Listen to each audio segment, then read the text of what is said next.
You're watching Gearz, brought to you by Ram Truck. Hey, welcome to Gearz. You know, a while back, we started a project called Heavy Metal, which involved a 1969 International truck that we pulled out of a junkyard.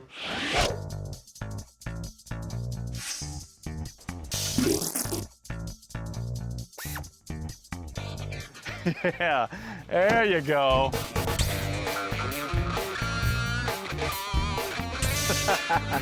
Keep going. The first thing we did was roll it in here and get that old gasoline engine running.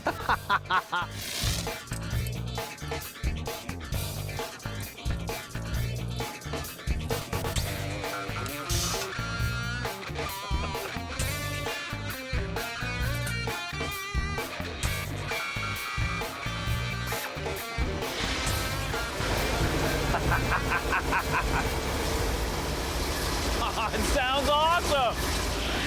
Then, in our quest for even more power, we pulled out the gas engine and stuffed in a hot Duramax diesel from PPE.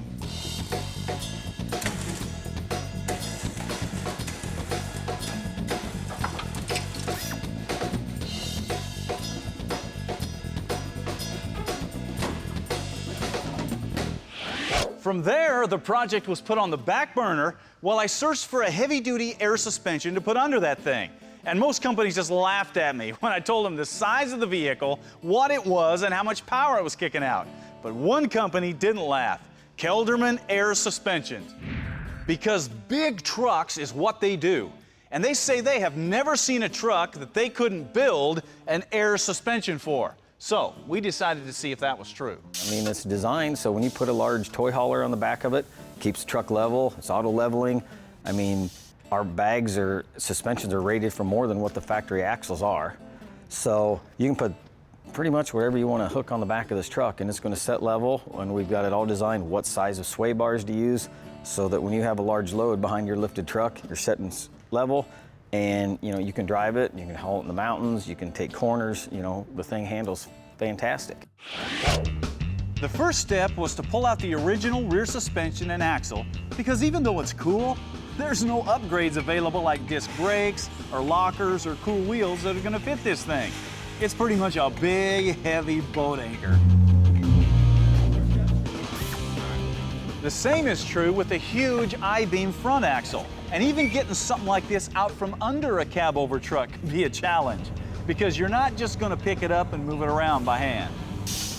The new axles, just like the truck, also came from a junkyard, but they're off of a 2005 GMC 5500 top kick. So the rear axle's already set up for dual wheels, it has modern disc brakes, 513 gears, and a limited slip differential. Now it's just a matter of mounting it in the frame.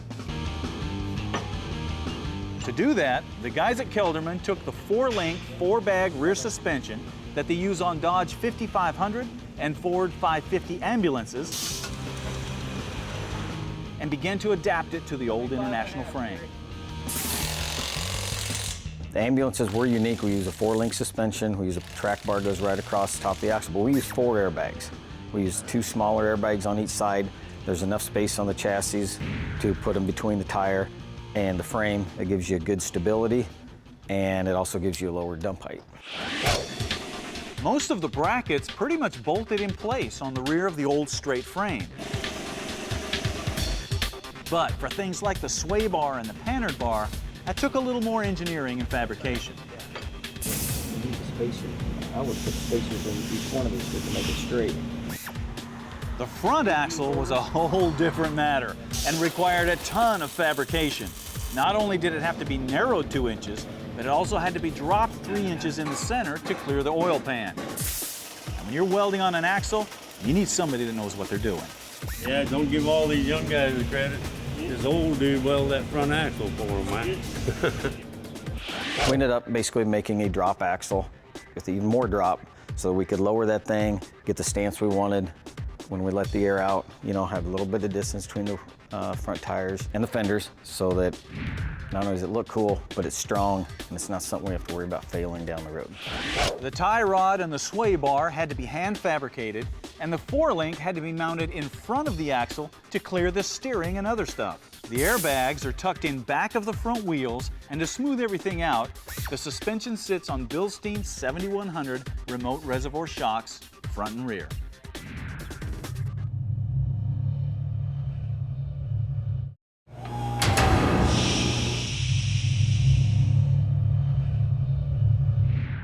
Hey, welcome back to Gearz, where we are in the process of taking a '69 International Lodestar truck and turning it into a giant hot rod.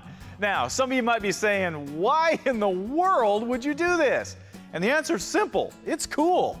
And we want to show you what's out there in junkyards and the aftermarket to help you build whatever your imagination could come up with. And if we can do it with this, we can do it with anything. Now, we've already shown you the incredible air suspension system that Kelderman Air Ride has put together for this rig. Modern airbags and 4-link suspension will definitely make this thing run down the road nice and smooth. The new hot rod stance is about 8 inches lower in front than it was before. Now it's time to start laying out the rest of the things we're going to do to this truck to make it truly one of a kind. Now, I know you're wondering about these wheels. We got these from a place called Diesel Wheels in Florida because they specialize in custom wheels for big trucks, SUVs, and big rigs. Now, they offer all kinds of custom styles, but we wanted something more traditional on this truck. So we went with a set of these forged aluminum classics for that big rig look. Then we wrapped them in Goodyear rubber, just like you'll see running down the road on a big rig. And it's safe to say that we are probably going to be the first people that are going to reduce a set of these into a big cloud of smoke. Okay, the first thing that we're going to put on is the drive shaft. And with 1,300 foot-pounds of torque and a rear yoke that takes a U-joint that's 5 inches tall, well, we've obviously got some special needs with this thing. And not just anybody is going to be able to build that drive shaft, but Carolina Driveline can. As you can see, they built us a custom shaft. It's got the right U-joints, the right ends on it, heavy-duty tubing. Carolina Driveline's been building drive shafts for race cars and off-roaders for years, so they know how to build them strong. The best part is, Carolina Driveline makes these right to your specs. So if your measurements are right, they'll just drop in place and bolt on. All right, next question is, how do we control the air suspension? Well, we went to AccuAir, got their whole system here. As you can see, we have dual compressors, all kinds of hardware and lines. We have an air tank to hold the air. We have an electronic controller. We have air valves. We've got all kinds of electronic hookups. We even have a self-leveling unit, so you don't have to be messing with your air pressure all the time. This is how it goes together. The mounting brackets are not only designed to fit the tank, but they also allow you to mount the ECU, the air valve,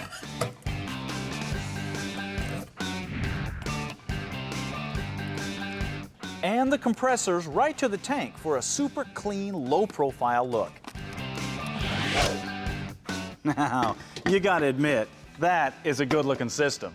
If you want to put air on a vehicle, you got to check out AccuAir. Now, the next question you're faced with is, where are you going to mount that?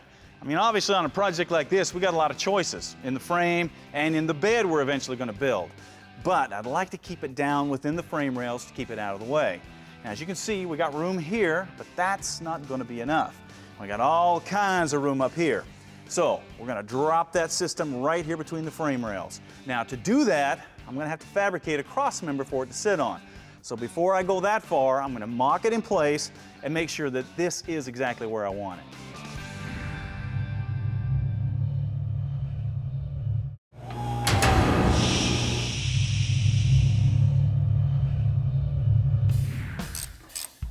Hey, we're back, and right in the middle of laying out a whole bunch of stuff on the heavy metal project.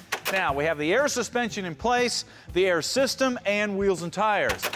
Now it's time to deal with the exhaust. Now, obviously, we need a cool exhaust system for this thing. So we made some measurements, went to Heartthrob Exhaust, and had them bend us up a special dual stack exhaust system. Now, this thing consists of two big, huge 5-inch diameter pipes, a special T-pipe to come out of the turbo, as well as reducers and elbows to hook everything together. Now, you know we're gonna need some sort of mufflers for this thing. So, Heartthrob put together their own special glass pack inserts for these pipes. Check it out. They're built with a perforated core, and then that core is wrapped with a fiberglass padding. Then, of course, these just slide inside the pipe. Now, obviously, this system is not something that's available in the Heartthrob catalog, but if you have special needs on your exhaust system, Heartthrob can help you out.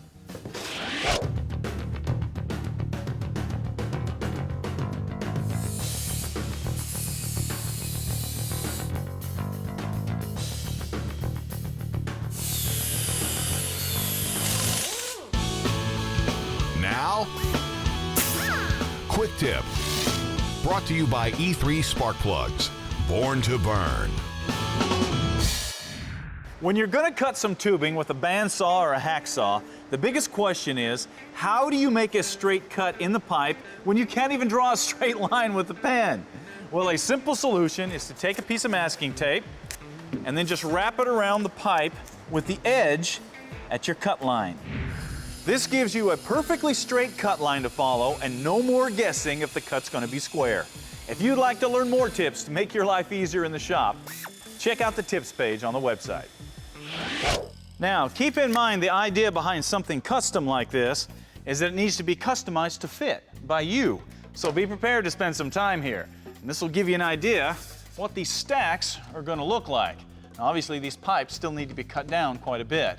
But the cool thing about doing a system like this is that if I don't want to do it as stacks, I can rotate this upside down and run these pipes as side pipes. Either one will be cool.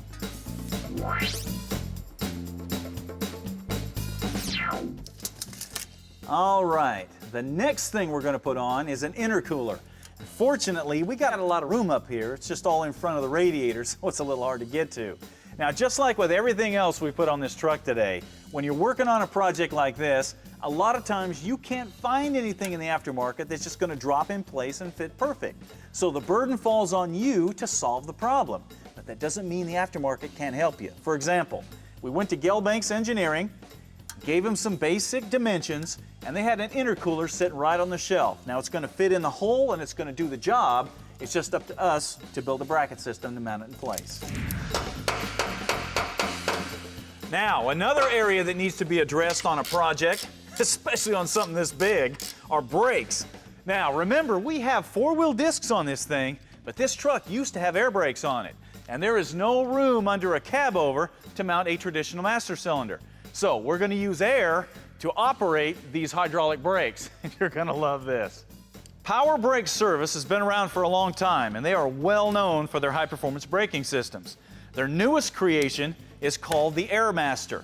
Now, this is an air over hydraulic braking system that you can put on a 4x4, a muscle car, a hot rod, whatever. Now, it's a very simple system. Here's how it works. You have an air valve that mounts to your brake pedal.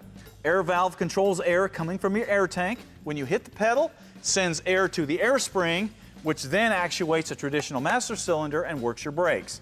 The cool thing about this, that is all that's mounted to your firewall. This can be mounted anywhere, so it's perfect for a tight application.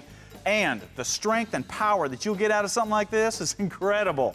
Now, the system also comes with all kinds of safety features like pop-off valves, low-pressure lights, emergency brakes, so you're not going to lose your brakes and put somebody's life in jeopardy.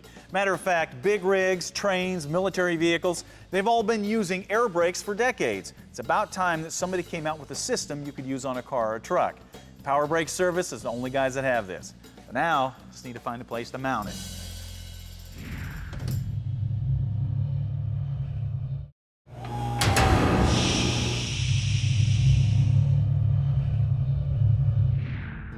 There's no doubt that Americans have a love affair with the automobile, and it starts at an early age, either with a toy you might have had, or a model that you might have built, or that old GTO that your uncle took you for rides in.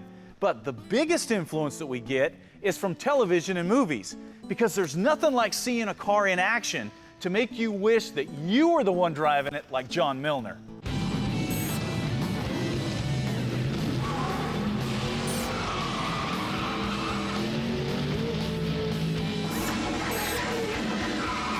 Or Frank Bullitt.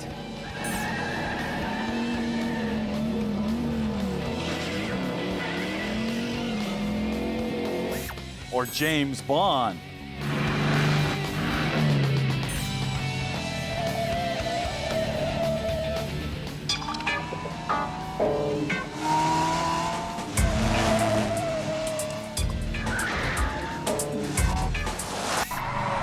Or an outlaw.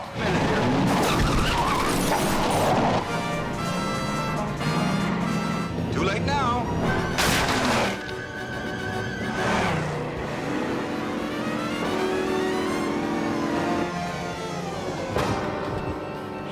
The crazy thing is, nobody really knows when a TV or movie car is going to capture the imagination of the viewers and become a star. But there's a common thread that runs through all of these vehicles and the movies they were in. Real car guys put them together and were involved in the film. And that's why actor Dax Shepard put together a movie called Hit and Run and put his own Hot Rod Lincoln into the starring role.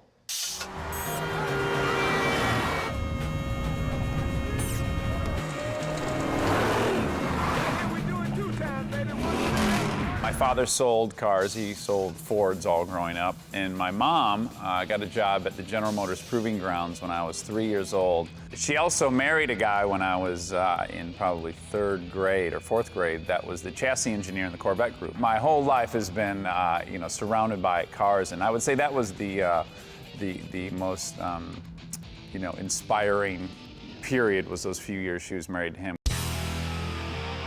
The car is a '67 Lincoln Continental, but on the outside only, because under the hood is a massive big block Ford that'll make this big heavy car really move.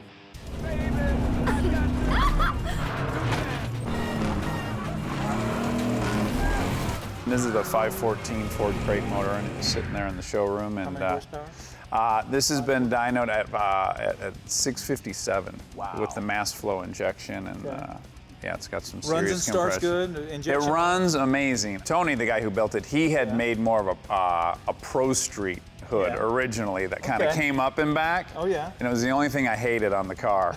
And then when I shot the movie, I pulled his son aside, Tyler, and I said, "You got to help me fix this.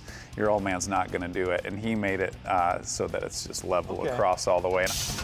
Now, the unique thing about this car and the movie Hit and Run is the fact that Dax does all the driving and the stunts.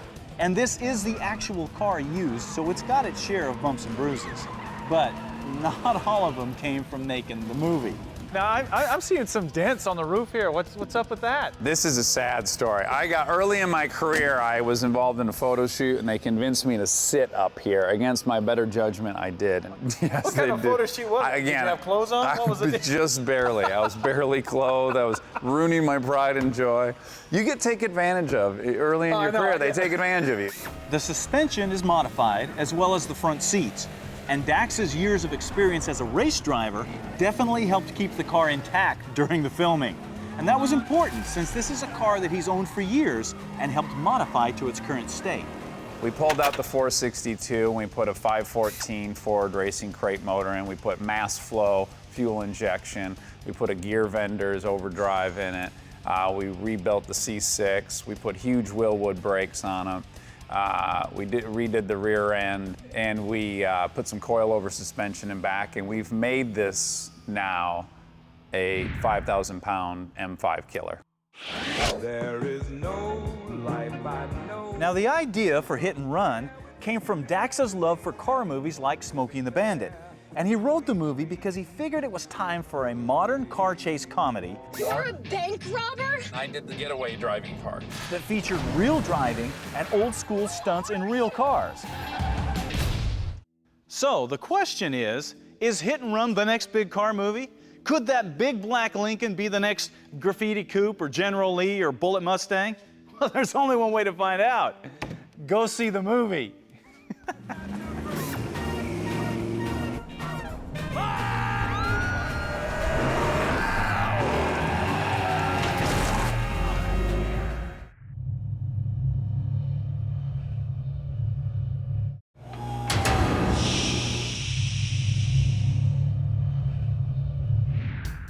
What are you working on? Brought to you by Air Raid, American-made quality and performance since 1992.